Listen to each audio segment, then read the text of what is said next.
Before we ever held a controller or opened a textbook, we played.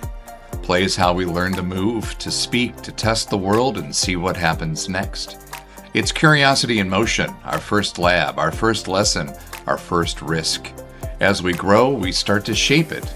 Rules, goals, scoreboards, stories, we call them games.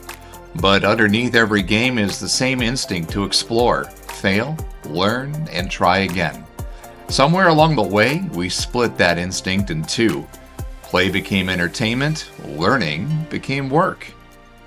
It's about time to bring them back together. I'm Dr. J.M. Stevens, a university professor in educational technology.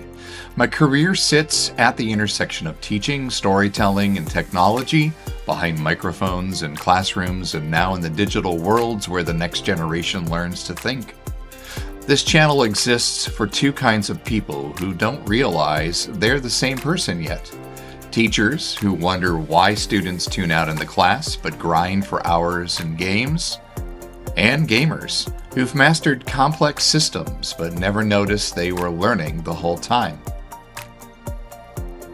If you're either one or both, you're in the right place, because games aren't distractions from learning. They are learning, just dressed differently. Think about the last time a game truly hooked you, not just entertained you, hooked you.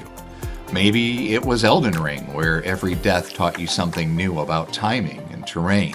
Maybe it was Stardew Valley, where small daily wins built into something meaningful. Maybe it was a puzzle game that made you feel brilliant when the pieces finally clicked. Now think about the last time learning felt like that. For most of us, those moments are rare in formal education, but they shouldn't be, because everything that makes a good game work, clear goals, instant feedback, safe failure, visible progress, those are the same principles that make the learning stick. Gamers already practice the habits of great learners. Pattern recognition, strategic thinking, persistence through failure, they don't call it that. And teachers, they're already designing experiences, managing feedback loops, adjusting difficulty on the fly. They just don't always see the game design and what they do. The gap isn't in the skills, it's in the translation. If that idea intrigues you, hit subscribe now. We're just getting started, and this is where it gets practical. For educators, when you understand game design, you stop fighting for attention and start designing for engagement. You see why a well-crafted lesson should feel like a level. Challenging but fair, with multiple paths to mastery. You'll learn to give feedback that motivates instead of deflates. You stop asking, how do I make this fun? And start asking, how do I make this matter? And honestly, sometimes the best professional development is picking up a controller and paying attention to how it makes you feel. For gamers, when you understand the learning science behind your favorite games, you take back control. You see the dopamine loops, the variable reward schedules, the difficulty curves designed to keep you playing.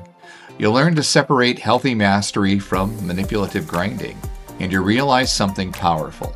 If you can learn to parry a boss's attack pattern after 50 tries, you can learn anything. The question is whether you're applying that persistence to things that matter to you. The best players don't just react, they study the game.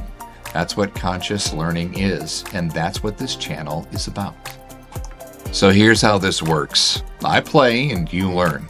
Each week I'll be playing through games, everything from indie puzzlers to open world RPGs, and we'll pause to dissect what actually is happening beneath the surface. We'll look at how a tutorial teaches without lecturing, how a difficulty spike can motivate or frustrate, and what makes the difference, why certain reward systems feel hollow, and how gamification works in the real world and when it fails. You'll see me connect the mechanics, from gaming to the principles educators use in game-based learning.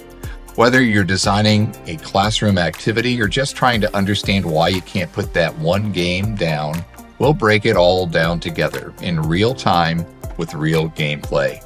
This isn't about turning classrooms into arcades or making games feel like homework. It's about recognizing that learning and play were never really separate. We just forgot how to see the connection. We've been players since birth. It's time to play smarter, teach braver, and learn what matters again. If you believe curiosity is the ultimate controller, subscribe, share, and join me every week. This is Cognition and Chaos, where learning levels up.